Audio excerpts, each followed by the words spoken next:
Mars media நேயர்களுக்கும் அன்பர்களுக்கும் இந்த நாள் இனிய நாளாக அமைய எல்லாம் வல்ல இறைவனை பிரார்த்திக்கின்றோம்.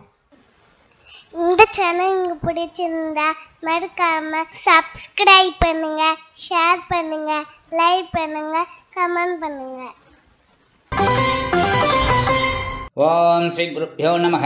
வக்ரதுண்ட மகாகாய சூரியகோடி சமப்பிரப நிர்விக்னம் குருமே தேவ சர்வகாரியேஷு சர்வதா. மார்ஸ் மீடியா நேயர்கள் எல்லாருக்கும் ஜோதிட குருஜியின் இனிய வணக்கங்கள், வாழ்த்துக்கள், ஆசீர்வாதங்கள்.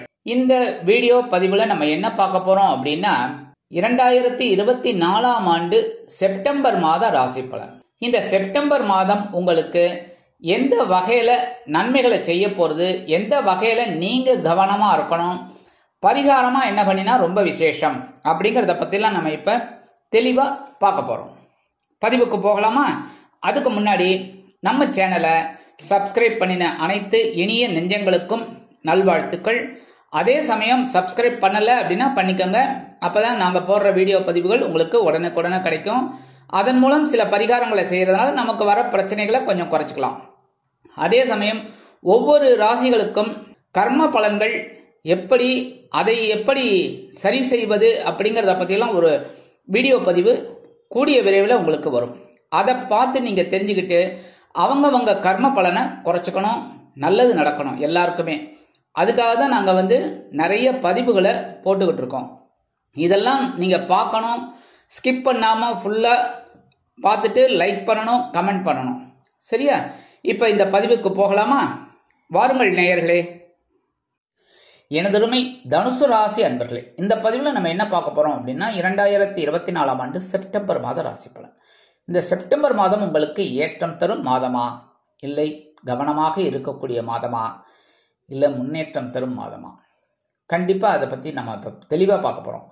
இந்த தனுசு அப்படின்னாலே மூலம், பூராடம் மற்றும் உத்திராடம் 1ஆம் பாதம் அடங்கியது தனுசு ராசி. உங்களோட ராசிநாதன் குரு பகவான். சாதாரணமாகவே இந்த ராசிக்காரர்கள் கொஞ்சம் அறிவை விட மேலாக பேசுவார்கள். அறிவு இருக்கிறவங்களை விட பெரிய அளவில் பேசுவாங்க. ஒரு நிதானமா ஒரு குரு மகான்களை போல பேசுவாங்க. அதே மாதிரி எடுக்கிற காரியங்களும் ஒரு பெரிய அளவில் தான் இருக்கும். உங்களோட அதிதேவதை அப்படின்னு பார்த்தீங்கன்னா தட்சிணாமூர்த்தி சுவாமி.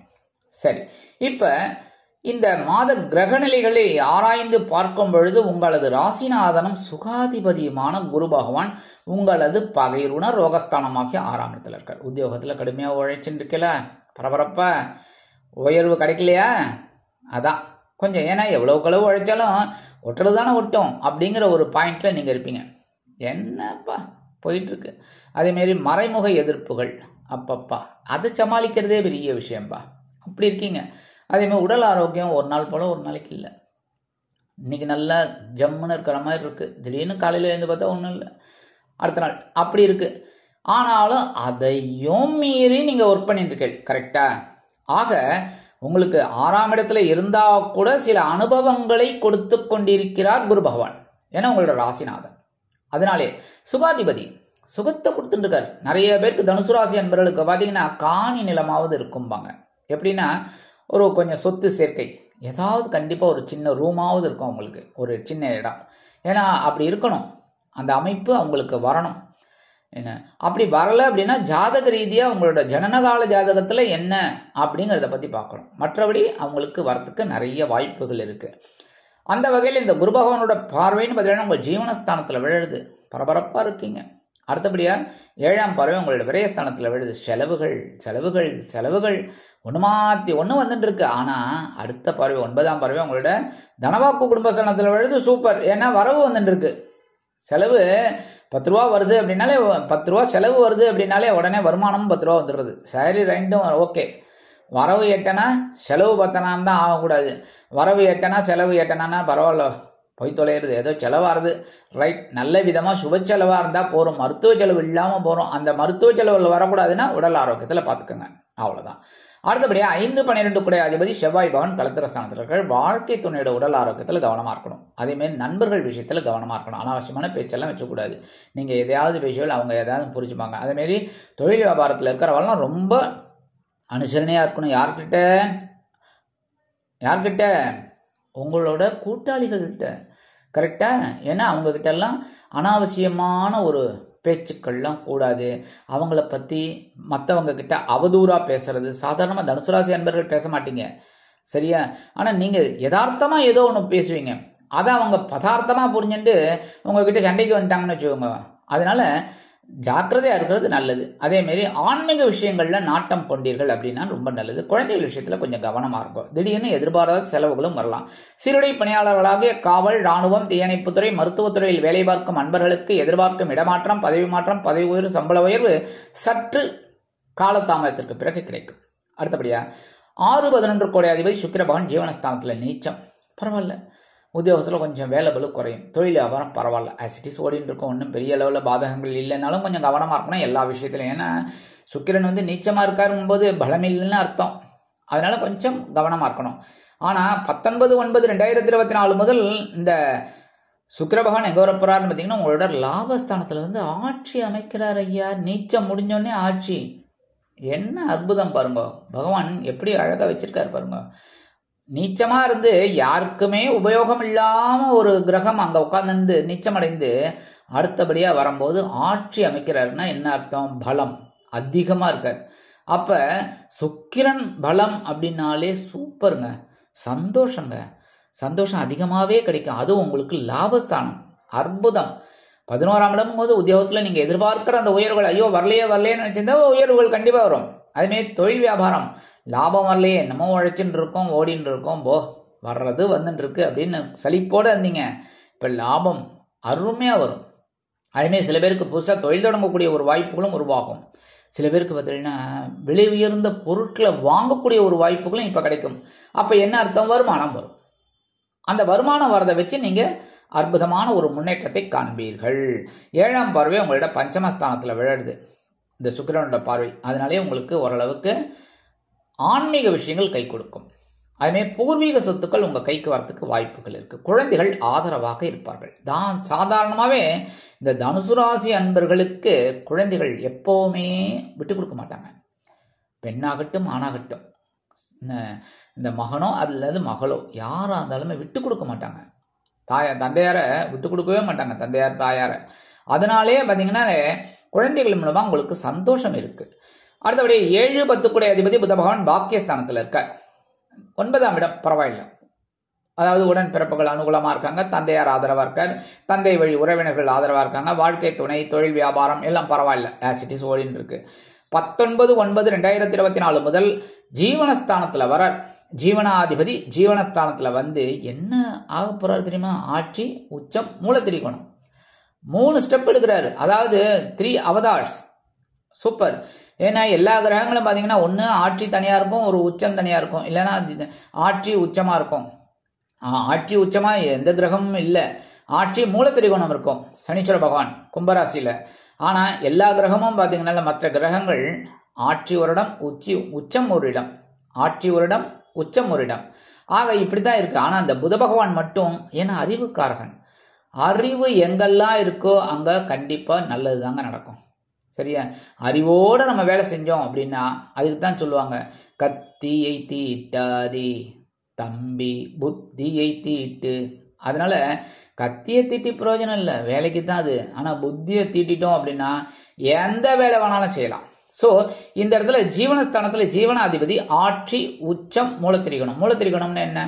சூரியனுக்கு மிக அருகில், அதாவது ரொம்ப ஒளியை வேகமாக வாங்கிக்கிறார். அப்போ வேகமாக வாங்கும்போது பவர் ஜாஸ்தி. ஏன்னா சூரியனுக்கு ஒளி எப்படின்னு உங்களுக்கே தெரியும். தெரியலன்னா ஒரு 12 மணி உச்சி வெயிலில் கொஞ்சம் செருப்பெல்லாம் இல்லாமல் ரோட்டில் நின்று பாருங்க, தெரியும் என்ன சூரியனோட பவர். அப்போ அந்த சூரியனோட ஒளியை வாங்கி பயங்கரமாக நிறைய வாங்கிக்கிறார். அப்படிங்கும்போது அவரோட எனர்ஜி எப்படி இருக்கும்? புதன். அதனாலேயே உங்களுக்கு ஜீவனத்தில் ஒரு பெரிய ஒரு பாக்கியம் கிடைக்கும். புதுசாக தொழில் தொடங்கக்கூடிய ஒரு வேலைகள் அதெல்லாம் டக்குன்னு முடியும். அதாவது வேலை வாய்ப்புக்காக தேடிக்கொண்டிருக்கும் குழந்தைகளுக்கு வேலை வாய்ப்பு அருமையாக அமையும். இந்த இடத்துல வாழ்க்கை துணை உங்களுக்கு ரொம்ப அனுகூலமாக இருப்பாங்க. அடுத்தபடியாக பாக்கியாதிபதி சூரிய பகவான் பாக்கியஸ்தானத்தில் இருக்க ஆட்சி. சனீஸ்வர பகவானோட 7ஆம் பார்வையோட கொஞ்சம் பரவாயில்ல, உங்களுக்கு தந்தையார் ஆதரவாக இருக்கார், தந்தை வழி உறவினர்கள், பூர்வீக சொத்துக்கள், உடன் பிறந்த சகோதர சகோதரிகள் எல்லாமே இருக்குது. சில பேருக்கு வீடு, மனை, வாகனம் இதெல்லாம் வாங்கக்கூடிய ஒரு யோகம், வீட்டை பராமரிக்கக்கூடிய ஒரு யோகம் இதெல்லாம் கண்டிப்பாக அமையும். 17/9/2024 முதல் இந்த பாக்கியாதிபதி ஜீவனஸ்தானத்துக்கு வந்துடுவார். பரபரப்பா இருப்பீங்க, சுறுசுறுப்பா இருப்பீங்க, சோர்வே இல்லை, சோம்பலே இல்லை, அடி தூள் கிளப்ப போறீங்க, சும்மா அதிருது இல்லை, அப்படிதான் இறங்க போறீங்க. அந்த வகையில ஜீவனம் விருத்தி அடையும். உத்தியோகத்திலையும் சரி, தொழில் வியாபாரத்திலையும் சரி.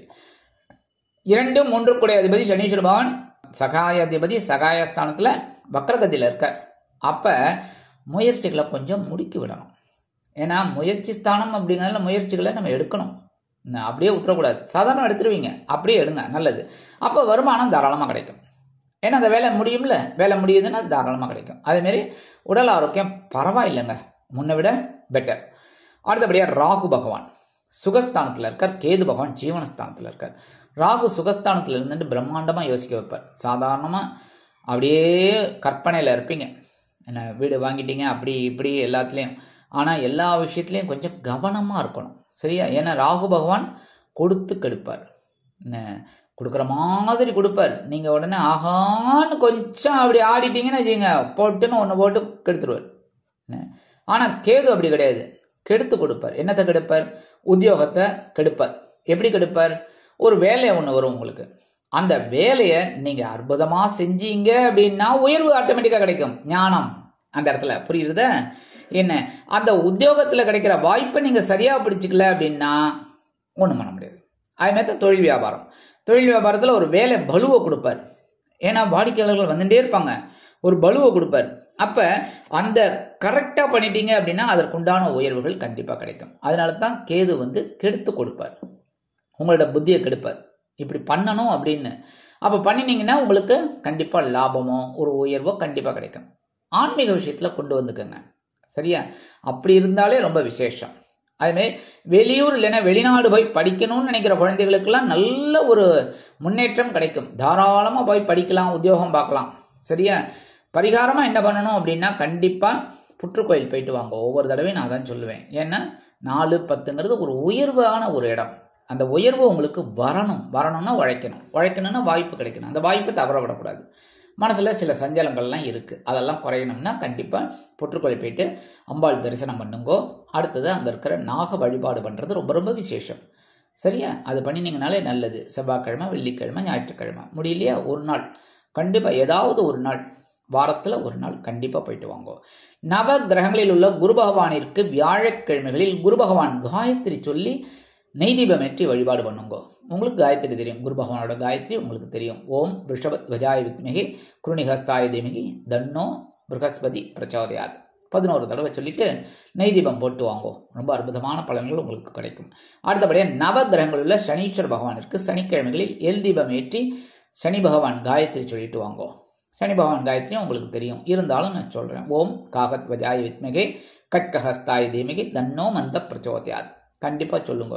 இந்த சின்ன பரிகாரம் பண்ணினீங்கனாலே உங்களுக்கு 2024ஆம் ஆண்டு செப்டம்பர் மாதம் அருமையான மாதமாக அமையும் என்று கூறி விடைபெறுகிறேன். நன்றி, வணக்கம். மீண்டும் ஒரு அருமையான பதிவில் நான் உங்களை மனமகிழ்ச்சியோடு சந்திக்கிறேன். வாழ்த்துக்கள், வாழ்க வளமுடன். இந்த சேனல் உங்களுக்கு பிடிச்சிருந்தா மறக்காம சப்ஸ்கிரைப் பண்ணுங்க, லைக் பண்ணுங்க, ஷேர் பண்ணுங்க.